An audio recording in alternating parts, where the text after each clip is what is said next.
सोचो अगर एक दिन अचानक तुम्हें बहुत सारा पैसा मिल जाए, तुम्हारी हर ख्वाहिश पूरी हो जाए, जो भी कुछ सोचा था सब हकीकत बन जाए, तो क्या तुम उसकी असली कीमत चुका पाओगे? कुछ ऐसा ही होता है इन दोनों के साथ। कहानी की शुरुआत में हम एक यंग कपल मैट और नाडिया को देखते हैं, जो अपने नए घर में रहने के लिए आए थे। ये घर एक सुनसान इलाके में था, जिसके आसपास ना कोई दूसरा घर था और ना ही कोई आबादी। शहर के शोर शराबे से तंग होकर मैट और नादिया को भी ऐसा ही शांत घर चाहिए था, और ये खूबसूरत घर मैट को काफी कम प्राइस में मिल गया। ये दोनों जब घर के अंदर आते हैं तो घर काफी बुरी हालत में थी, जैसे ये घर कई सालों से खाली पड़ा हो। इसीलिए दोनों घर की साफ सफाई करने लग जाते हैं, और जो भी फालतू सामान होता है मैट खिड़की से बाहर फेंकने लगता है। किचन को साफ करते समय नादिया को एक मरा हुआ बर्ड दिखाई देता है, जिसे दफनाने के लिए वो बाहर ले जाती है। लेकिन तभी ऊपर खिड़की से मैट नादिया को आवाज देता है, जिससे नादिया का ध्यान ऊपर मैट की तरफ चला जाता है।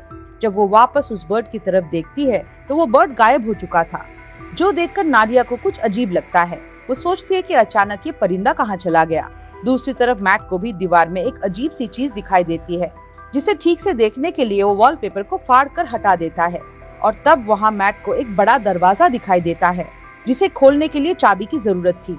अब मैट उस दरवाजे की ढूंढने लगता है और उसे बाहर फेंकी गई कबाड़ में चाबी मिल जाती है, जिससे एक्चुअली दरवाजा खुल भी जाता है। तब तक यहाँ नादिया भी पहुँच जाती है। दोनों देखते हैं कि अंदर एक काले गहरे अंधेरे वाला कमरा है। जैसे ही दोनों कमरे के अंदर जाते हैं, बाहर के लाइट्स अचानक ब्लिंक करने लगती है। ये देखकर इन दोनों को कुछ अजीब महसूस होता है, और इस प्रॉब्लम को दूर करने के लिए मैट कहता है कि हमें एक इलेक्ट्रिशियन को बुलाना चाहिए। ये कहकर वो वहाँ से चला जाता है। इस तरह से रात गुजर जाती है, और अगले दिन नादिया एक इलेक्ट्रिशियन को कॉल करती है। जब इलेक्ट्रिशियन आकर घर की लाइट्स चेक करने के लिए बेसमेंट में पहुंचता है, तो वहां का नजारा देखकर वो हैरान रह जाता है, क्योंकि पूरा का पूरा बेसमेंट पुराने जमाने के इलेक्ट्रिक वायर से भरा पड़ा था। कोई भी ऐसा कोना नहीं था जहाँ पर वायर्स ना हो। खैर, वो जैसे तैसे करके घर की लाइट्स चालू करके जाने लगता है। जाते जाते वो मैट से कहता है कि आखिर तुमने ये घर क्यों खरीदा? इस घर के पहले ओनर का मर्डर इसी घर में हुआ था, और उस दिन के बाद कोई इस घर में रहने को तैयार नहीं हुआ। ये सुनकर मैट बहुत ज्यादा घबरा जाता है और इस घर के बारे में रिसर्च करने लगता है। तब मैट को एक पुरानी न्यूज आर्टिकल थॉमसन फैमिली के बारे में मिलती है। आर्टिकल में लिखा हुआ था कि घर में रहने वाले उस कपल को अपने ही बेटे ने मार दिया था, जिसका नाम जॉन था।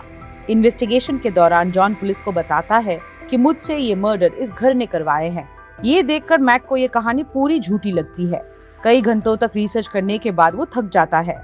फिर अपनी पत्नी से छिपकर उसी अंधेरे कमरे में बैठकर शराब पीने लगता है। बोतल में सिर्फ 2 घूंट शराब बची थी। मैट उसे पीकर बोतल खाली कर देता है और सोचता है काश एक और बोतल मिल जाए। तभी लाइट्स ब्लिंक होती है। थोड़ी देर के लिए लाइट्स चली भी जाती है, और वापस आने पर उसके सामने एक शराब की बोतल होती है। ये देखकर मैट की आंखें खुली की खुली रह जाती है। जब वो बोतल को हाथ लगाकर चेक करता है तो पता चलता है कि ये एक असली बोतल है, यानी कि शायद ये रूम किसी भी विश को पूरी कर सकती है। अगली सुबह जब नादिया नींद से जागती है तो वो देखती है कि मैट वहाँ नहीं है। वो मैट को ढूंढते हुए उस रूम तक पहुँच जाती है। जब नादिया अंदर देखती है तो उसके होश उड़ जाते हैं। पूरा रूम कीमती पेंटिंग्स और नई चीजों से भरा हुआ है, और मैट बहुत ही ज्यादा खुश है। खुश होकर मैट नादिया को बताता है कि इस रूम में किसी भी विश को पूरा करने की ताकत है। वो नादिया को कहता है कि तुम्हें जो भी चीज चाहिए बस अपने दिल से मांगो और वो तुम्हारे सामने हाजिर हो जाएगी। नादिया को मैट की बातें मजाक लगती है, इसीलिए वो मैट पर हंसने लगती है। लेकिन मैट कहता है कि तुम एक बार ट्राई तो करो, तुम इससे कोई चीज मांगो। फिर नादिया आंखें बंद करके $1000 की विश करती है, और पलक झपकते ही उसके पास $1000 आ जाते हैं। लेकिन अब भी नादिया को पूरी तरह से यकीन नहीं होता, इसीलिए वो दोबारा $1 मिलियन की विश करती है, और पहले की तरह इस बार भी उन्हें $1 मिलियन मिल जाते हैं। अब नादिया को भी यकीन हो जाता है कि ये रूम कोई नॉर्मल रूम नहीं, बल्कि एक ख्वाहिश पूरा करने वाला रूम है। और बस फिर क्या था, ये लोग उस रूम से एक के बाद एक महंगी चीजें मांगते हैं, और वो चीज उनके सामने हाजिर हो जाती है। ये लोग महंगी wines, expensive clothes, diamond, gold, खाने पीने की चीजें और ढेर सारे पैसे इकट्ठा कर लेते हैं। दोनों रातों रात मिलियनियर्स बन जाते हैं, और खुशी खुशी उनकी जिंदगी गुजरने लगती है। रात को नादिया मैट से पूछती है कि आखिर ये रूम इनकी इतनी सारी विशेस कैसे पूरी कर रहा है। लेकिन मैट कहता है कि हमें इस बारे में बिल्कुल भी नहीं सोचना चाहिए, हमें बस एंजॉय करना है। इसीलिए दोनों अगले कई दिनों तक अपनी जिंदगी बिलियनियर्स की तरह गुजारते हैं। हर बार जब भी इनकी कोई विश होती तो लाइट टिमटिमाती और उनकी सारी ख्वाहिशें बेसमेंट में बने उस रूम में तुरंत पूरी हो जाती। ये दोनों डांस करते हैं, पार्टीज करते हैं और खूब मजे लेते हैं। लेकिन उनकी ये चमक धमक वाली जिंदगी कुछ ही दिनों की मेहमान थी। अब उनके बुरे दिन शुरू होने वाले थे। वैसे तो ये रूम हर एक चीज दे सकता था, लेकिन एक चीज जो इनकी जिंदगी की सबसे बड़ी ख्वाहिश थी, वो भी ये रूम उन्हें दे सकता था। लेकिन ये दोनों रूम से उस चीज को मांगने के लिए तैयार नहीं थे, और वो था एक बच्चा। एक दिन मैट नाडिया को बच्चे के लिए एक झूला गिफ्ट करता है, जो कि इस बात का इशारा था कि हमें बच्चे के लिए ट्राई करना चाहिए। लेकिन नाडिया इसके लिए तैयार नहीं होती, क्योंकि पहले भी उसके 2 मिसकैरेजेस हो चुके थे। अब नाडिया परेशान हो जाती है। काफी देर तक सोचने के बाद वो उस रूम में जाकर एक बच्चे की विश करती है और उसे बच्चा भी मिल जाता है। जब मैट आकर नाडिया को बच्चे के साथ देखता है तो वो बहुत गुस्सा हो जाता है और नाडिया को डांटने लगता है। इस बात पर दोनों के बीच काफी देर तक बहस होती है। वो कहती है कि हम दोनों इस बच्चे के साथ बहुत खुश रहेंगे, लेकिन मैट इस बच्चे को एक्सेप्ट करने के लिए तैयार नहीं था और वो नाडिया से कहता है कि तुम उस रूम में जाकर रूम से इस बच्चे को वापस लेने की विश करो। अब नाडिया ना चाहते हुए भी उस रूम में आती है और बच्चे को गायब करने की कोशिश करती है, पर ऐसा नहीं हो पाता। इसीलिए वो बच्चे को मैट के हवाले कर देती है। गोद में बच्चे को लेकर मैट भी इमोशनल हो जाता है और वो भी बच्चे को गायब करने की विश नहीं कर पाता और बच्चे को वापस नादिया के गोद में डाल देता है।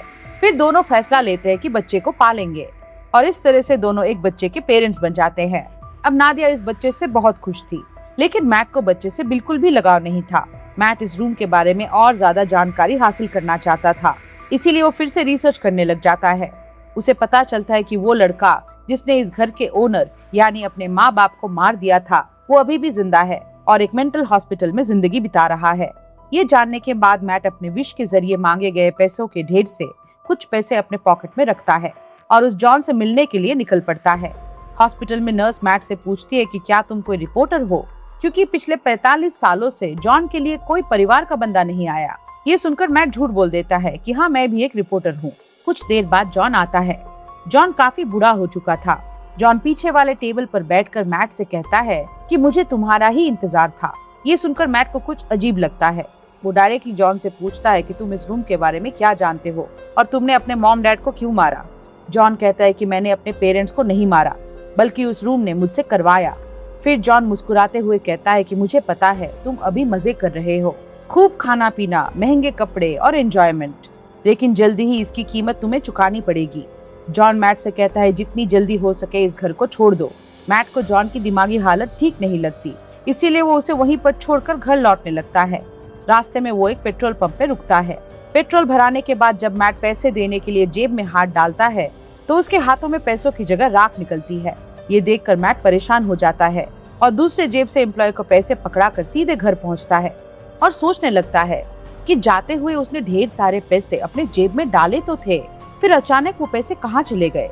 फिर इस बात को कंफर्म करने के लिए उसने रूम से विश के जरिए जो पैसे मंगवाए थे उन पैसों को उठाकर बाहर खिड़की से फेंक देता है और देखते ही देखते वो पैसे अचानक गायब हो जाते हैं। फिर मैट एक पेंटिंग को उठाकर उसका आधा हिस्सा घर के अंदर रखता है और आधा बाहर फेंक देता है। कुछ ही देर में वो बाहर वाला हिस्सा राख में बदल जाता है और घर के अंदर वाला हिस्सा वैसे ही रहता है। तब जॉन को समझ आता है कि वो लोग इस रूम से मिली हुई चीज को घर के बाहर नहीं ले जा सकते। ऐसा करने से वो सारी चीजें राख में बदल जाएगी। अब मैट रूम की दीवार को तोड़ने लगता है ताकि उसे पता चले कि रूम के अंदर क्या छिपा है, पर दीवारों के अंदर उलझी हुई वायर्स के अलावा कुछ भी नहीं मिलता। हर जगह बस वायर्स ही वायर्स थी।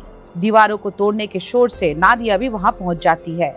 नादिया बच्चे को गोद में लिए बाहर की तरफ जाने लगती है, पर मैट उसे बाहर जाने से रोक लेता है और कहता है कि बच्चे को बाहर ले जाना सेफ नहीं है। मैट नादिया को असली वजह नहीं बता पाता, लेकिन मैट के मना करने के बावजूद भी नादिया बच्चे को लेकर बाहर चली जाती है। बाहर जाते ही बच्चा जोर जोर से रोना शुरू कर देता है और उसका कलर बदलने लगता है। ये देखकर नादिया भी चिल्लाने लगती है। आवाज सुनकर मैट दौड़कर उसके पास आता है और दोनों को उठाकर घर के अंदर ले आता है। और अब हम देखते हैं कि वो छोटा बच्चा अब छोटा बच्चा नहीं रहा, बल्कि कुछ ही सेकंड्स में 8 साल का लड़का बन चुका है। यहाँ मैट नादिया को सारी सच्चाई बता देता है कि वो रूम हमारी सारी विश को पूरी कर सकता है, लेकिन हम उसकी दी हुई चीजों को घर के बाहर नहीं निकाल सकते, वरना वो चीजें पुरानी होकर राख में बदल जाएगी। ये सुनकर नादिया को बहुत दुख होता है। वो डिसाइड करते हैं कि बच्चे को घर में ही रखेंगे, कभी भी बाहर जाने नहीं देंगे, नहीं तो वो मारा जाएगा। इसी तरह से दिन गुजरने लगते हैं। नादिया बच्चे को घर के अंदर ही सब चीजें सिखाती है वो उसे अपना बेटा ही मानती है और उस बच्चे का नाम रखती है शेन। शेन बाकी बच्चों से काफी अलग था। वो किसी की भी बात नहीं मानता और ना ही उस पर किसी की बात का कोई असर पड़ता। उसकी हरकतें बिल्कुल भी बच्चों जैसी नहीं थी। खाने के दौरान वो बर्फ खाया करता था। लेकिन इन सब हरकतों के बावजूद भी नादिया शेन से बहुत ज्यादा प्यार करती थी। नादिया जब भी घर के बाहर निकलती या फिर घर के अंदर आती तो वो दरवाजे पर ताला लगा दिया करती ताकि शेन घर से बाहर ना निकल सके। एक दिन जब शेन घर में स्नो ग्लोब से खेल रहा था तभी वहाँ पर मैट आता है। अब क्योंकि मैट को शेन से बिल्कुल भी लगाव नहीं था, इसीलिए वो शेन को डांटता है कि तुम्हें यहाँ पर नहीं खेलना चाहिए। डर के मारे शेन के हाथ से स्नो ग्लोब नीचे गिरकर टूट जाता है। शेन को मैट के बर्ताव से बहुत दुख होता है। रात को शेन उन दोनों के कमरे के पास जाकर चुपके से नादिया और मैट की बातें सुनने लगता है। वो दोनों उस रूम के बारे में बात कर रहे थे। उनकी बातें सुनकर शेन को शक होने लगता है कि जरूर उस रूम में ऐसा कुछ है जिससे मैं अनजान हूँ। इसीलिए शेन टॉर्च उठाकर घर की जांच पड़ताल करने लगता है और सीधे बेसमेंट तक पहुँच जाता है और वहाँ उसे सारा राज पता चल जाता है। रात भर पूरे घर में लाइट्स ब्लिंक होती रहती है, पर मैट और नादिया नींद में होने की वजह से कुछ नोटिस नहीं करते। अगली सुबह जब मैट की आंख खुलती है तो उसे अपनी बगल में एक नया स्नो ग्लोब पड़ा हुआ दिखता है और साथ ही टूटा हुआ स्नो ग्लोब थोड़ी दूरी पर दिखाई देता है। ये देखकर वो परेशान हो जाता है कि आखिर ये नया ग्लोब किसने बनाया। मैट नादिया को जगाकर पूछता है कि क्या तुमने इस ग्लोब को उस रूम से विश करके मांगा। तभी उसी वक्त लाइट्स को ब्लिंक होता देखकर वो समझ जाता है कि ये सारा काम शेन का है। दोनों तेजी से रूम की तरफ भागते हैं और वहां जाकर दोनों हैरान रह जाते हैं।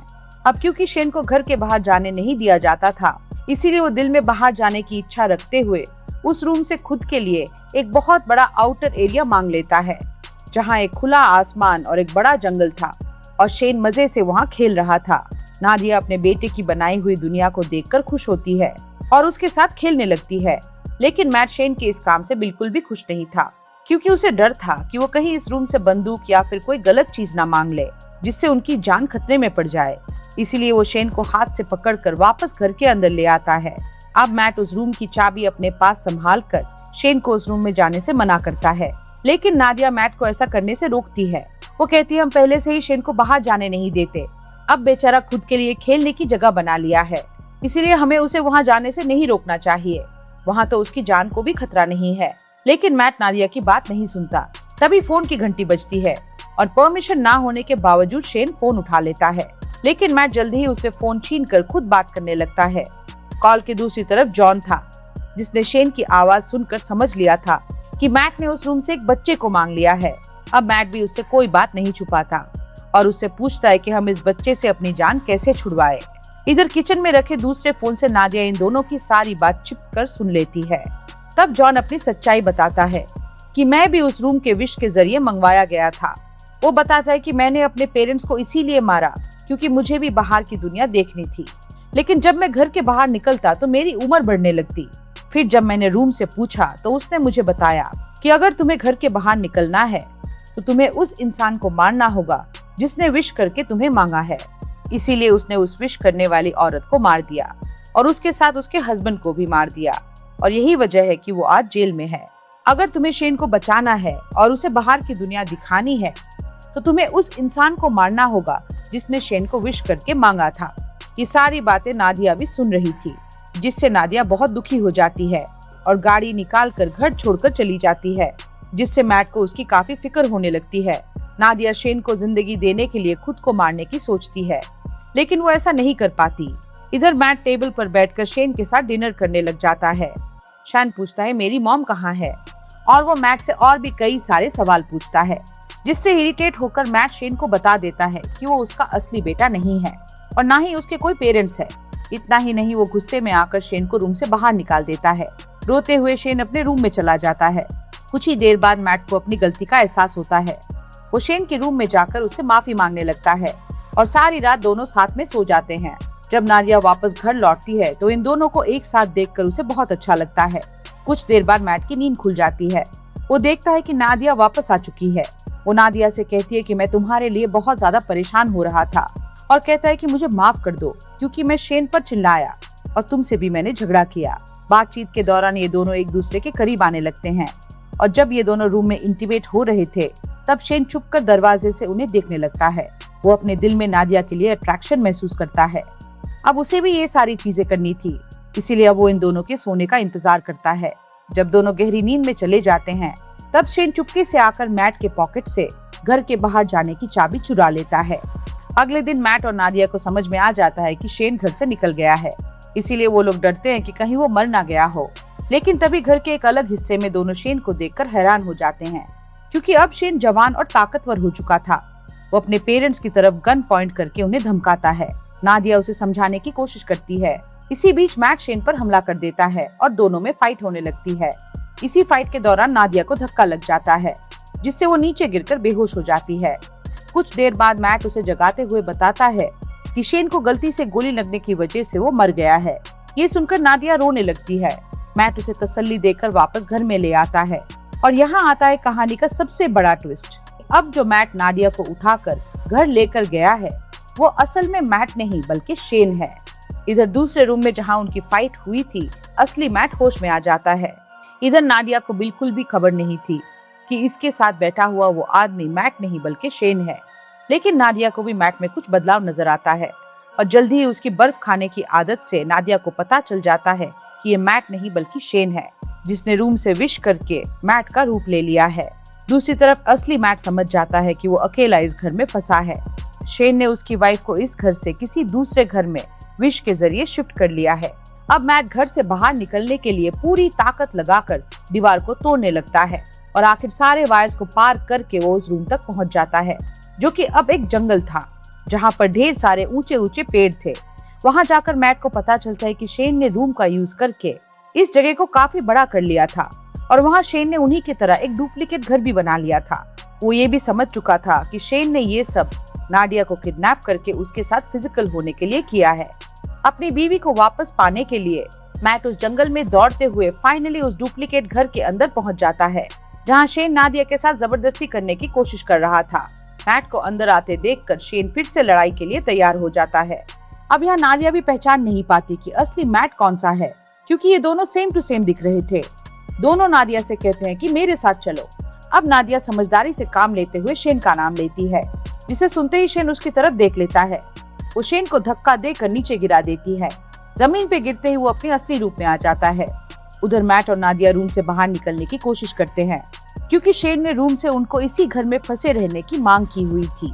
लाख कोशिशों के बाद भी जब वो घर से नहीं निकल पाते, फिर मैट होशियारी से एक ऐसी विश करता है कि हम दोनों का नया रूप इस घर के अंदर ही रहे और हमारा असली रूप इस घर से बाहर चले जाए। अचानक वहाँ पर शेन भी आ जाता है और मैट को चाकू घोंपकर मार डालता है। इसके बाद वो नादिया को समझाने लगता है कि तुम मैट को भूल जाओ और मेरे साथ रहो। लेकिन इन्हीं बातों के दौरान उसे एहसास होता है कि ये दरअसल मैट और नादिया के क्लोन्स हैं, जबकि असली मैट और नादिया दौड़कर रूम के बाहर जंगल की तरफ भागते हैं। ये देखकर शेन को बहुत गुस्सा आता है। वो तेजी से उनके पीछे दौड़ने लगता है। यहाँ ये दोनों असली घर तक पहुँच जाते हैं। जब शेन भी असली घर में पहुँचता है तो वो दौड़कर मैट पर अटैक कर देता है।